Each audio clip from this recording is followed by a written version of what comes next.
Eh bien, bonjour les spotters et bienvenue dans notre live hebdomadaire de 15 heures. Et aujourd'hui, on va parler une affaire qui est vraiment une affaire au sens propre du terme, c'est que Nextcloud, vous savez, c'est une boîte allemande qui travaille dans le collaboratif, a lancé une plainte contre Microsoft pour justement pratiques anticoncurrentielles.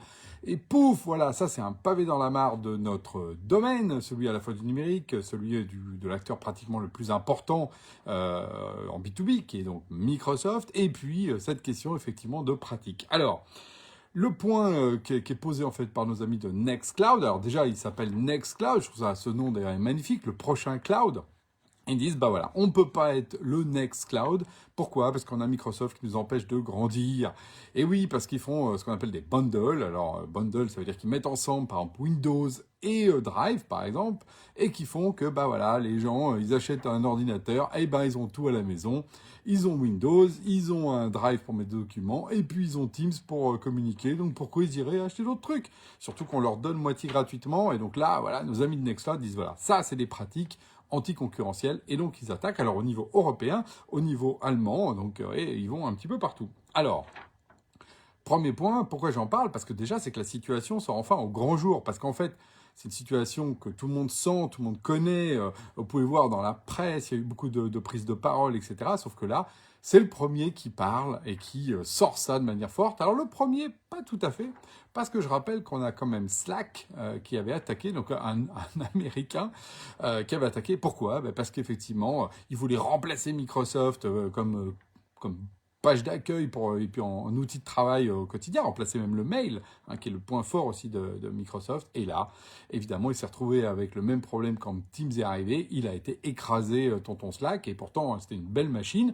Il avait beau avoir des dizaines de millions d'utilisateurs, ça pesait pas face aux millions, centaines de millions qu'a réussi à choper Microsoft à ce moment-là. Et donc, il a attaqué, lui aussi d'ailleurs, à la Commission européenne, comme quoi l'Europe est peut-être le terrain de la liberté. Donc, on avait eu Slack, sauf que là, c'est un Allemand et ça a quand même plus de poids. Et cet Allemand, il est important. En plus, il est open source, il est soutenu par l'État allemand. Et il n'est pas seul. Alors, qu'est-ce qu'il a fait d'ailleurs? Il a contacté nos amis français. Oh, je fais partie. Voilà, il m'a contacté, par exemple, sur cette affaire. Et moi, j'ai propagé ça à nos amis, vous savez, les Fabulous 8. Vous savez, les 8 acteurs qui ont d'un seul homme tout de suite. Et ça, c'est très, très intéressant. Répondu présent pour, alors non pas s'associer à la plainte, mais pour soutenir publiquement ces éléments-là et être, pourquoi pas, justement, appelé à témoigner autour de ce procès qui ne va pas manquer de piquant. Et donc, c'est très intéressant de voir que, les Français sont unis, les Français du collaboratif, face à ça. Et vous pouvez aller voir sur la page qui s'appelle antitrust.nextcloud.com. Voilà, et vous allez voir, c'est très, très, très clairement expliqué, mais également unis avec nos amis allemands. Donc, il y a un vrai front franco-allemand, un front européen. Il y a même aussi des gens, justement, plutôt d'autres pays qui se sont joints. Donc, on a vraiment une force européenne dans cette dimension-là. Alors, on va dire, oui, alors c'est des mauvais joueurs et tout ça. Bon, oui, mais sauf que c'est pas nouveau, en fait. C'est pas juste parce que là, on est un peu tristoun, parce que d'ailleurs, on a des beaux taux de croissance, mais pas autant que ce qu'on voudrait. Pourquoi? Parce que le marché est verrouillé. Alors, on se dit, oui, mais non, mais là, Microsoft est devenu gentil quand même. Bah, je suis pas sûr. En fait, quand on regarde, je vous invite à aller voir la page Wikipédia. Vous allez voir qu'à peu près tous les 4-5 ans, Microsoft a un beau procès antitrust parce qu'il fait des bundles depuis qu'il est tout petit. C'est son modèle, il utilise sa base client, et encore une fois, c'est une logique de toutes les... C'est pas Microsoft en tant qu'entreprise, c'est tous les géants qui se comportent comme ça. Ils utilisent leur base client pour propager leurs nouveaux produits, sauf que là, ils le font en bundle, c'est-à-dire ils les mettent ensemble, et en plus, ce qu'ils font, c'est qu'ils les rendent gratuits, ce qui s'est passé avec Teams, et là, évidemment, ils raflent le marché, puis après, ils se rattrapent un peu plus tard, et tous les gens se plaignent qu'ils payent trop cher. Voilà, c'est ça le mécanisme qui est répété. Alors, vous pouvez voir, il y a eu Windows, il y a eu Internet Explorer. Je rappelle que c'est grâce au fait que la Commission européenne a attaqué sur Internet Explorer qu'ensuite, il y a eu toute l'émergence, justement, de ce qu'on appelle aujourd'hui les GAFAM. Google n'existerait pas aujourd'hui s'il n'y avait pas eu cette libération, et Chrome ne serait pas là aujourd'hui, et je ne parle même pas de la force qu'a eu Google de pouvoir introduire, justement, son propre navigateur. Comme quoi, hein, c'est quand même important ces trucs-là. Pour tous ceux qui pensent que le libéralisme, c'est pour les autres, il y a eu les précédents. Pareil avec Windows Media Player. Il y aurait, oui, Windows Media Player a été cassé à un moment donné, parce que voilà, et bon, bah, comme par hasard, Deezer, Spotify ont grandi. Ah, chouette, 2 boîtes d'ailleurs européennes. Donc, oui, ces oligopoles, il faut à un moment donné les empêcher d'empêcher les autres de grandir. Voilà, c'est ça. Tout simple. En fait, c'est assez basique, sauf que bah, c'est dur, hein, parce que Nextcloud, c'est une petite boîte de 50 personnes et il s'attaque quand même à la première boîte mondiale. Donc, c'est très difficile.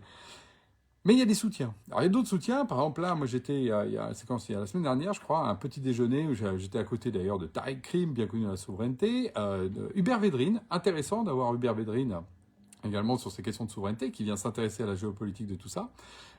Et puis, donc, c'était invité par Euroclad, et il y avait Frédéric Génie, hein, que j'ai rencontré à l'occasion, un professeur émérite qui travaille à l'OCDE, etc., et qui a tout simplement fait un rapport pour le CISP, qui est une autre association, pour dire, voilà, les pratiques anticoncurrentielles de Microsoft. C'est documenté, voilà, c'est un boulot d'universitaire, propre, précis, juridique, voilà, moi j'ai trouvé d'ailleurs très très très bien, et il posait vraiment les problèmes.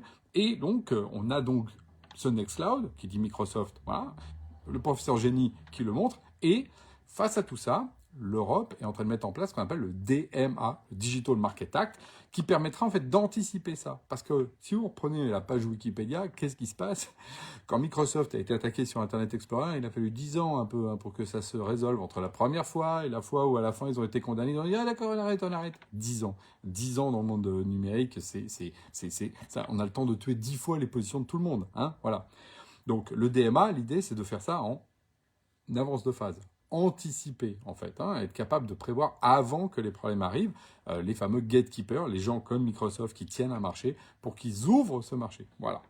Donc c'est un espoir pour l'Europe ce DMA. Bon, alors justement, on a bien vu avec le professeur Génie, Hubert Védrine ou avec Tariq Krim que c'était pas aussi simple que ça, parce que le DMA c'est pas l'ultimate arm, mais c'est en tout cas un point extrêmement important pour passer à l'étape d'après.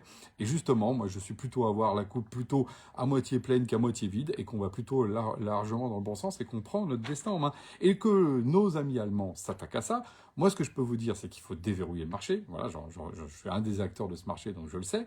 Mais deuxièmement, c'est que ce que je sais, c'est qu'un peu, alors, toute proportion gardée, je voudrais pas me créer de problème, mais vous savez, c'est comme dans la libération de parole, comme dans les affaires de MeToo, où là, par exemple, avec notre ami, enfin ami, mais c'est pas un ami, hein, avec ce qui est arrivé avec Nicolas Hulot, c'est que tout d'un coup, tout le monde en parle.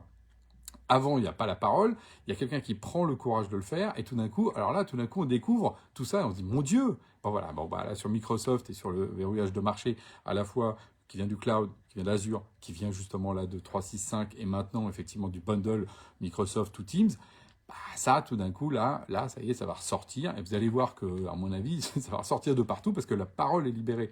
À partir du moment où il y en a un qui a parlé, bah, en fait, on n'est plus le méchant petit qui prend des risques à être le premier à le dire. On apporte un témoignage. C'est ce que d'ailleurs on a fait, nous, là, en apportant notre soutien à nos amis de Nextcloud, nos amis allemands.